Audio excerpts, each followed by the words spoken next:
नमस्कार, बहुत बहुत स्वागत है आप सभी का इंडिया डेली के इस खास शो में जिसका नाम है मुद्दा गर्म है। और आज हम जनता के बीच नहीं, क्योंकि बाहर बारिश और ऐसे में सिर्फ जगह हमने बदली है, हमारे तेवर हमारे मुद्दे जनता के बीच में वही हैं। तो ऐसे में आपको बताएं कि दो राज्य है जहां पर राजनीतिक थोड़ी सी गहमा गहमी जो है वो देखने को मिल रही है। और खास तौर से अगर हम महाराष्ट्र की बात करें, भगवा वर्सेस हरा, वहां से ये जंग की शुरुआत। और अब जब माफी शहर शेख ने मांग भी ली है, लेकिन अभी भी पलटवार का दौर और आरोप प्रत्यारोप का दौर इस पर जारी है। इन सब के बीच में हम उत्तर प्रदेश का भी रुख करेंगे, क्योंकि चुनाव 27 में वहां पर भी होना है। और ऐसे में वहां के डिप्टी सीएम ब्रजेश पाठक ने इस बात का जिक्र कर दिया है कि अगर समाजवादी पार्टी मुस्लिम वोटर्स का साथ नहीं लेगी तो ऐसे में समाजवादी पार्टी खत्म हो जाएगी और समाजवादी पार्टी सत्ता में काबिज नहीं हो पाएगी। यानी मुस्लिम वोटर्स के बिना समाजवादी पार्टी कुछ भी नहीं है। तो सीधे तौर पर अगर माना जाए तो राजनीतिक तौर पर दो ही अहम बिंदु, भगवा वर्सेस हरा और दूसरा मुस्लिम वोटर्स। इसी पर आज हम जो है खास चर्चा करेंगे। खास मेहमान हमारे साथ जो है इसमें जुड़ चुके हैं। हमारे साथ आलोक वत्स जी हैं, बीजेपी के प्रवक्ता हैं, जुड़ चुके हैं। बहुत बहुत स्वागत है सर आपका। हमारे साथ जो है सूर्य प्रकाश जी है, जुड़ चुके हैं, राजनीतिक विश्लेषक है, पॉलिटिकल एनालिस्ट है, आपका भी बहुत बहुत स्वागत है सर। और वही हमारे साथ राघवेंद्र दुबे जी है, समाजवादी पार्टी के प्रवक्ता है, आपका भी बहुत बहुत स्वागत है सर। और हमारे साथ एहसान अब्बासी जी जुड़ चुके हैं, राजनीतिक विश्लेषक है, पॉलिटिकल एनालिस्ट है, आपका भी बहुत बहुत स्वागत है। लेकिन चलिए सबसे पहले एहसान अब्बासी जी आपके पास आते हुए, जो महाराष्ट्र से जंग की शुरुआत हुई उसको लेकर के आरोप प्रत्यारोप का दौर, वार पलटवार का दौर लगातार जारी है। क्या ये शहर शेख को आवश्यकता थी, जरूरत थी कि इस तरह का बयान दे? आप जीत गए, शुक्रिया अदा करते, चलते, बात खत्म है। बिस्मिल्लाहिर्रहमानिर्रहीम। जय हिंद, वंदे मातरम, भारत माता की जय। किरण जी, शायर की कलम बड़ी बेलगाम होती है, क्या लिख दे कुछ नहीं पता। तो मैं 4 लाइन बोलूंगा जी। इरशाद, मुझे लग रहा है आप सबको इरशाद कर देना चाहिए। जी जी। बस इतनी सी खुदाई चाहता हूँ, बस इतनी सी खुदाई चाहता हूँ, हिंदू और हिंदुस्तान जैसा भाई चाहता हूँ, हिंदू और हिंदुस्तान जैसा भाई चाहता हूँ। तेरे कदमों में सलाम है मेरा, मैं तो हिंदुस्तान का सिपाही बनना चाहता हूँ, मैं तो हिंदुस्तान का सिपाही बनना चाहता हूँ। क्या बात है, क्या बात है जी। लेकिन नहीं, आपने तो कह दिया सलामती चाहता हूँ, हिंदुस्तान का भाई और सिपाही बनना चाहता हूँ, लेकिन फिर शहर शेख जैसे जो नवनिर्वाचित पार्षद है उनकी तरफ से ऐसे बयान क्यों आ जाते हैं? हरा करने का मतलब क्या है? ओवैसी बंधु यानी कि मुस्लिमीन पार्टी उनकी है। क्या कहते थे वो पहले कि 15 मिनट पुलिस हटा लो तो हम हिंदुस्तान को बता देंगे, हम हिजाब वाली महिला मेयर बनाएंगे, हम बुर्के वाली प्रधानमंत्री बनाएंगे। और ओवैसी बंधु ने इस लोकतंत्र के मंदिर में, संसद में फिलिस्तीन की जय का नारा लगाया था। इनकी विचारधारा क्या है और सोच क्या है वो देश जानता है। हमें हरे रंग से दिक्कत नहीं है, हमें उस विचार से दिक्कत है जो इनकी विचारधारा है। हरा रंग तो पाकिस्तान का भी है, हमें उस हरे से नफरत है। हिंदुस्तान के हरे से नफरत नहीं है, इनकी सोच से नफरत है। जब ये कहते हैं, जब ये बोलते हैं संसद में तो हमें दुख होता है। और ओवैसी बंधु हो या जो नई जो बेटी है जो अभी खड़ा होना सीखी है, उसने कह दिया कि हम हरा हरा कर देंगे। आप क्या चाहते हो? ये वही जिन्ना की नीति है। अगर 1947 में नेहरू जी ने इस जिन्ना की सोच को खत्म कर दिया होता, दफन कर दिया होता, तो बंटवारा नहीं होता। जी चलिए इसी पे बताइएगा सूर्या जी कि एक हम हुमायूं कबीर को देखते हैं जो बाबरी मस्जिद बनाने का ऐलान कलकत्ता में कर देते हैं, उसके बाद हम ये शहर शेख को देख रहे हैं यहाँ पर कि हरा रंग की बात। और उसके बाद तो देखिए कि सिर्फ ना केवल महाराष्ट्र को हरा रंग करने की बात होती है, कहा जा रहा है कि देश को हरा रंग कर देंगे। मंशा क्या है, सोच क्या है, विचारधारा पे सवाल उठ रहे हैं। अपनी आज की बात मैं भी एक शेर से शुरू करूंगा। चलिए इरशाद। कि तख्त की ख्वाहिश में जो मुल्कों को बांट दे, तख्त की ख्वाहिश में जो मुल्क को बांट दे वो हुकूमत नहीं साजिश कहलाती है। जो सबको साथ ले चलने का हुनर जानता है वही असल में सच्ची शादी कहलाती है। क्या बात है, ठीक है, क्या बात है, तो हाँ। ऐसे बयान जब भी आते हैं, वो भी ऐसी पार्टी जिसका कोई वर्चस्व ही नहीं है, कोई बेस ही नहीं है, ऐसी पार्टी को सीरियस लेके हम मुद्दा बनाते हैं, ये भी हमारी बहुत बड़ी कमजोरी है। यानी आप ये कह रहे हैं AIMIM का कोई बेस नहीं है? बेस है ही नहीं, जो थोड़ा बहुत बेस बनाया है वो बीजेपी ने बना दिया, उसको देकर के तवज्जो दे करके ओवैसी करके। पर वोट तो जनता ने दिया, शहर शेख को भी जनता ने वोट दिया है। अगर असदुद्दीन ओवैसी जीते वहां पर साउथ में तो भी उनको जनता ने जिताया। अगर उत्तर प्रदेश में उनकी कोई साख बन रही है तो भी जनता है। बीजेपी कहाँ आ गई? ये जो साख बन रही है, ये साख सिर्फ थोड़े से ध्रुवीकरण पे है, थोड़े से ध्रुवीकरण पे। जैसे हम बात करें कांग्रेस की, कांग्रेस ने कभी हिंदू ध्रुवीकरण मुस्लिम ध्रुवीकरण की बात ही नहीं करी। उसने बात करी, उसके झंडे में 3 रंग है, हरा भी, भगवा भी और व्हाइट भी और नीला भी। तो वो बात करती सबको साथ लेके चलने की।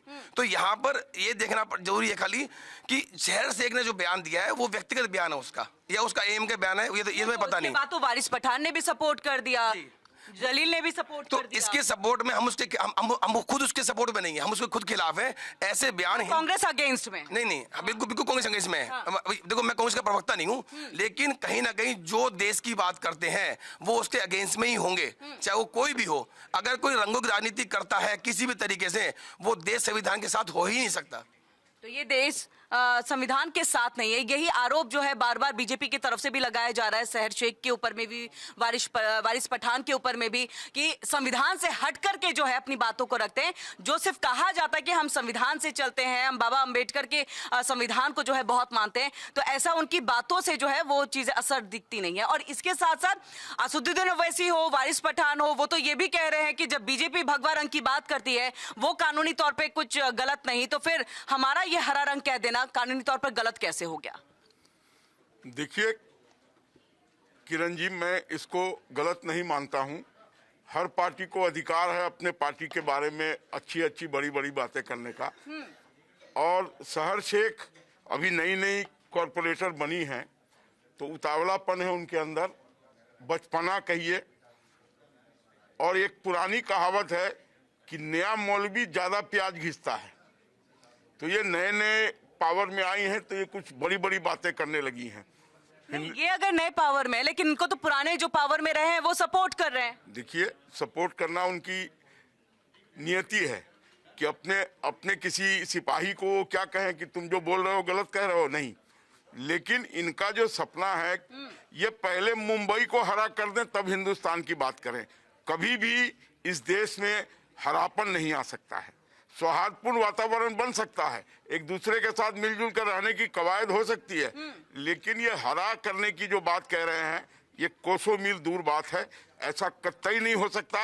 हिंदुस्तान का आम आवाम इस देश को भगवा में देखना चाहता है, भगवाकरण करना चाहता है, तभी इतने दिनों से भारतीय जनता पार्टी को पावर में लेके बनाए रखा है। और आने वाले वर्षों तक हम पावर में ही रहेंगे। इस देश को कभी भी हम हरा नहीं होने देंगे। लेकिन आलोक जी, इम्तियाज जलील माफ कीजिएगा, वो जब प्रेस कॉन्फ्रेंस करते हैं और शहर शेख का सपोर्ट करते हैं, समर्थन करते हैं, तो वो ये भी कहते हैं, और साथ में पट्टा एक जो अपने गले में लगा करके कि ऑरेंज कलर का, भगवा रंग का, तो वो बोल रहे हैं ये सिर्फ रंग भेद वाला जो काम है ये बीजेपी का काम है, या हमारा नहीं है। हम इस तरह के बयानबाजी और उलझुल जुल बातों में नहीं आते। बयानबाजी तो उनके ही पार्टी के शहर शेख ने दिया है। तो बयानबाजी की बात करेंगे तो अपने यहाँ के लोग जो बोले हैं पहले उनको चुप कराएं, उसको कहे वापस ले अपने इस सेंटेंस को। हमने कब भगवाकरण की बात की? हमने तो देश को आगे बढ़ाने की बात की, हमने सबका साथ सबका विकास करने की बात की। कौन सी हमारी जन कल्याणकारी नीति है जिससे मुस्लिम समुदाय महरूम है? बताइए, कौन सी ऐसी है? चाहे वो शौचालय की बात हो, चाहे वो गैस कनेक्शन की बात हो, चाहे आयुष्मान कार्ड की बात हो, या और भी जितनी अन्य सुविधाएं हैं, चाहे वो राशन लेने की बात हो, किसमें उनको हमने पीछे छोड़ा है? हमने सबको साथ रखा है और साथ ही लेकर आगे चलते रहेंगे। ठीक है जी। ये राघवेंद्र जी बताइए, जब सबका साथ सबका विकास हो रहा है तो फिर इस तरह से हरे रंग की बात करना क्या जरूरी था, और इसके पीछे आप क्या मंशा देख रहे हैं? क्योंकि बार बार ये आरोप लग रहा है, चाहे एकनाथ शिंदे की मैं बात कर लूं या बाकी अन्य जो बीजेपी के नेता हैं उनकी भी मैं बात कर लूं, तो उनका यही कहना है कि आप एक तरह से जो इतना पुराना वहां पर सनातन है, भगवा है, जिसको शिवाजी ने बहुत आगे बढ़ाया, छत्रपति शिवाजी ने जो चीजें रखी, इस तरह की बातें कर रहे हो तो ये आप गलत एक संदेश जो है वो देने की कोशिश कर रहे हो, आप गजवाए हिंद की तरफ जा रहे हो। क्या बनाना था, क्या बना बैठे। क्या बनाना था क्या बना बैठे, कहीं मंदिर बना बैठे, कहीं मस्जिद बना बैठे।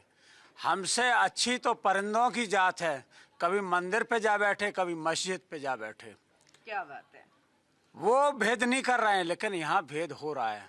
हमने सियासत के माध्यम से रंगों को भी बांट दिया, ये रंग इसका, वो रंग उसका। लेकिन रंग कोई भी हो, ऐसे तो आदमी कहना हरा रंग है तो पालक ही नहीं खाएगा, या और दूसरी चीज हरे रंग की हो नहीं खाएगा। लेकिन सियासत में रंगों का नहीं होना चाहिए। अब बीजेपी वाले खुद ही कहते हैं पूरा भगवामय कर देंगे, यही तो कहते हैं। अब उन्होंने कह दिया हरा कर देंगे तो इनको अच्छा नहीं लग रहा है। भाई आप ही तो कर रहे हैं सियासत, रंगों की नहीं करिए। आप देश के लिए सियासत करिए, आप विकास की सियासत करिए। आप करिए जो देश के विरोध में वो कोई भी बना रहा है उसके खिलाफ आप कार्रवाई करिए, उनके खिलाफ करिए, ना कि आप इन चीजों को लेकर के अगर बढ़ेंगे तो ये मुझे लगता नहीं है कि रंगों की जो सियासत है वो ठीक रहेगी। क्योंकि सारे देश के वासी सब एक हैं, और जो गलत कर रहे हैं, चाहे वो ओवैसी गलत कर रहे हो या दूसरा कोई गलत कर रहा हो, तो उसके लिए कानून है और कानून को अपना काम। समाजवादी पार्टी का स्टैंड क्या है? मैं आपसे पूछूंगी इसको लेकर, जो भगवा की बात इन्होंने की है कि बीजेपी करती है सिर्फ रंग भेद वाला काम, ये समाजवादी पार्टी का स्टैंड क्या है ओवैसी और वारिस पठान और सहर शेख के बयान पर? देखिए, वो ज्यादातर आपने देखा होगा ओवैसी इनके लिए पहले से ही जमीन तैयार करते हैं। कहीं भी जाओ बीजेपी के लिए जमीन तैयार कर देते हैं। वो कोई ना कोई बयान ऐसा देते हैं जिसमें ध्रुवीकरण शुरू हो जाएगा। कहीं भी देखो, चाहे बिहार का चुनाव हुआ और जगह हुआ हो। अब इनसे एक चीज पूछना चाहते हैं आलोक जी से। उन्होंने कहा कि फिलिस्तीन की जय बोली, या और तमाम बयान दिए कि 15 मिनट के लिए, अभी एहसान भाई भी कह रहे थे 15 मिनट के लिए पुलिस हटा दो तो ये कर देंगे। उनके जब तमाम विवादित बयान आते रहते हैं तो आप ये बताइए, आप छोटे पूरे बयान पे तो लोगों को जेल में डाल देते हैं। आप बताइए आपने ओवैसी के खिलाफ कितने मुकदमे किए हैं, और अगर किए हैं तो वो बताइए, और नहीं किए हैं तो क्यों नहीं किए। इसका मतलब आपके लिए कहीं ना कहीं वो फायदा पहुंचाने का काम कर रहे हैं, आपके लिए जमीन तैयार करने का काम कर रहे हैं। आपके लिए जमीन तैयार है, आप सब जवाब दीजिएगा। किरण जी, गठबंधन की बात कर रहे हैं, समाजवादी वाली पार्टी है, इल्जाम लगा रहे हैं हमारे ऊपर। अरे जो मुसलमान वोट बैंक है, जो तुम्हारा दरी बिछाता है, आप उसके ऊपर खड़े हो। अगर वो चारपाई हट जाए मुसलमानों की तो आप नीचे बैठ जाओगे। अगर उत्तर प्रदेश में 27 में मुसलमानों की जो चारपाई बनी हुई है वोटों की, वो चारपाई हट जाएंगे ना तो जमीन पे आ जाएंगे। खुद नहीं पता इनको। दूसरा, तो यही बात डिप्टी सीएम ब्रजेश पाठक ने भी कहा है इसका। नहीं, उनका कहना क्या है वो तो वो जाने। लेकिन आज मैं कह रहा हूँ आपके चैनल के माध्यम से, अगर समाजवादी को 27 में जो मुसलमानों की वोट की चारपाई है वो हट जाती है तो जमीन खिसक जाएगी इनकी। नंबर एक, आपने कहा कि भगवा इस देश की आत्मा है, कैसे नकार सकते हैं आप? धर्म ध्वजा भगवा कलर का है, वो देश की आत्मा है। दुनिया में हिंदुस्तान, हिंदुओं का हिंदुस्तान, सनातनियों का हिंदुस्तान एक तो मुल्क है और उसकी आत्मा भगवा है। सुन लो जरा, हे राम बसे हैं यूपी में, सुन लो समाजवादियों, हे राम बसे हैं यूपी में, हे श्याम बसे हैं यूपी में, हे राम बसे हैं यूपी में, हे राम बसे हैं यूपी में, हे श्याम बसे हैं यूपी में। आप किसे नकारोगे? सुनो और सुनो आगे। शिव की काशी है यूपी में, शिव की काशी है यूपी में, रहते सन्यासी यूपी में, रहते सन्यासी यूपी में। ये हिंदुस्तान की बात है, ये आत्मा की बात है, ये भगवा की बात है, ये भगवाधारी की बात है, ये धर्म ध्वजा की बात है। आप कैसे कर दो उसको? जो आत्मा है हिंदुस्तान की, जो कवच है हिंदुस्तान का, वो भगवा है। कैसे उसे मिला दोगे? कैसे मिला देंगे, कैसे नकार देंगे आप उसको? इनको बड़ा प्यार से कहेंगे, ये तो बड़ा आक्रोशित हो रहा है। ये कह रहे कि मुसलमान दरी बिछाता है। अब मुझे लग रहा है कि ये वही काम कर रहे हैं बीजेपी के लिए। कारण कि बीजेपी का कोई भी केंद्र में मंत्री नहीं, पहले थे उनको हटा दिया, तो इनका काम केवल और केवल दरी बिछाने का। उत्तर प्रदेश में जब सपा की सरकार थी तो बताइए कितने मंत्री थे मुस्लिम, कैबिनेट मंत्री थे। अब आप बता दीजिए भाई, लेकिन का काम कर रहा है को नहीं कर रहा है? नहीं, लेकिन ये आरोप तो बिहार में आप लोगों पे लगा था ना, महागठबंधन पे ये आरोप लगा। सुन लीजिए, हमने इनको बता दिया कि ये दरी क्यों बिछाते हैं, क्योंकि सत्ता में भागीदारी इनको नहीं दी जा रही, इसलिए ये दरी बिछा रहे हैं बीजेपी के लिए। दूसरा, अभी मेरे सवाल का भैया, यही तो आरोप आप लोग महागठबंधन पे भी लगा था ना बिहार में। भगवा को मरवाते हो, और जो आज बैठे हैं हमारे आचार्य क्या कहते हैं मक्सद जी, उन पर लाठी पर बांधते हो। भगवा को तो आपने परेशान किया है, भगवा तो आपने अपमान किया है, भगवा तो तिरस्कार किया आपने, तो आप किस मुंह से कह सकते हो? आप ये समाजवादी वाले कहते हैं कि हम कृष्ण के वंशज हैं, तो मथुरा में बनाओगे ना मंदिर को, कौन है आज 27 आने वाला है? एक सेकंड। अच्छा, इनका इनका वही है कि दो लोगों की लड़ाई, तीसरा पहुंच गया उन्हें कि तुम कौन हो के मैं खामोखा हूं, तो ये खामोखा है। राम मंदिर का निर्माण हुआ, इनसे पूछे क्या पक्षकार थे? क्या बीजेपी ने कोई अपना वकील भेजा था? जब आप लड़े ही नहीं और आप सीना ठोक के कहते हैं राम हमारे, राम तो सबके हैं, और राम को कौन है? आपके चीखने चिल्लाने से थोड़ी होगा। राम तुम्हारे थे तो क्यों नहीं गए अयोध्या में आपके अखिलेश यादव जी? अगर राम तुम्हारे थे तो अखिलेश जी क्यों नहीं गए? ये जवाब आज देश मांग रहा है, दोनों जवाब। अच्छा, एक बात बताओ, अखिलेश जी केदारेश्वर मंदिर, अभी केदारेश्वर मंदिर बनाया है, सुन लीजिए, योगी जी क्यों ना राम की हो रही है, बात राम की हो रही है। नहीं, सुन लीजिए, बात देश की आत्मा की हो रही है, बात राम की हो रही है, बात देश की आत्मा की हो रही है। आप कहाँ सो रहे हो? आत्मा है, कहाँ सो रहे हो? देश की आत्मा कहाँ है? देश की काशी में गए? काशी में गए? काशी में आत्मा काशी में गए? काशी में बाबा आत्मा कौन है। में गए? आप काशी काशी में गए? हम गए, बाबा गए? हम बाबा गए, कहाँ गए? हम यार, क्यों झूठ बोल रहे हो? सुनो, इनसे आप पूछोगे कहाँ गए? नमाज पढ़ते हैं कि राम का नाम जपते? माला है क्या? आ जाओ, बिल्कुल ठीक बात है। सुनो, बताओ, इस देश की, नमाज पढ़ते हो, छोड़ दी? मुझे बोल लो, मुझे बोल लो, छोड़ दी कि नहीं? मुझे बोलो। हम नमाज नहीं पढ़ते, हम तो राम का नाम ले दो। तुम बताओ, नमाज पढ़ी कि नहीं? क्या फर्जीवाड़ा कर रहे हो? अब सुनो जरा, इस्लाम के ऊपर इन्होंने सवाल उठाया है। इस्लाम का मतलब क्या है? इस्लाम नहीं, तुम्हारे अरे मुझे बोलने दो, मुझे बोलने दो ना। इस्लाम का मतलब है इस्लाम पे नहीं। कोई बात नहीं। इन्होंने इस्लाम पर क्वेश्चन उठाया है। इस्लाम का मतलब है सर्वस्पर्शी है, दयावान, दयालु, प्यार करने वाला, मोहब्बत करने वाला, सभी आस्थाओं को सम्मान करने वाला। मैं नमाज पढ़ता हूँ तो मंदिर भी जाता हूँ, मैं नमाज पढ़ता हूँ तो गुरुद्वारा भी जाता हूँ, मैं नमाज पढ़ता हूँ तो गिरजाघर भी जाता हूँ, मैं नमाज पढ़ता हूँ तो इस धरती माँ को सलाम भी करता हूँ। क्यों? कि सीता मैया की माँ है धरती माँ, सीता मैया की माँ धरती माँ है तो मेरी माँ होगी। तुमने कब बोला कि भारत माँ की मैया मस्जिद में कहाँ मिलेंगी भाई? तुम्हारे हिसाब से उन्होंने तो धरती का नाम लिया ना, सीता मैया। नहीं ना, राघवेंद्र जी घुमाइए नहीं, मस्जिद में थोड़ी मिलेंगी। सुनो सुनो, राम मंदिर में मिलेंगी, जाओ मंदिर। राघवेंद्र जी घुमाइए नहीं, घुमाइए नहीं, घुमाइए नहीं। अगर ममता बनर्जी ईदगाह जा सकती हैं और ईद में शामिल हो सकती हैं और अल्लाह अकबर सब कुछ कह सकती हैं, नहीं नहीं, तो वैसे में वो नवरात्र की भी बात कर सकते हैं ना। एहसान अली की जगह एहसान राम नाम रख के आज जाएंगे क्या? भाई मैं तो कह रहा हूँ कि मेरा नाम राघवेंद्र है। राघवेंद्र जी कुतर्क दे रहे हो आप, कुतर्क दे रहे हैं। राम लगाओ ना अपने आगे। एक मिनट। राम लगाओ, अली क्यों लगाओ? सुनो, इन्होंने धरती का नाम लिया है कि धरती माँ सीता मैया। तुम्हें राम प्यारे हैं तो राम का नाम लगा। अरे सुनो, इसी धरती पर काबा है, इसी धरती पर काबा है, इसी धरती पर राम मंदिर है,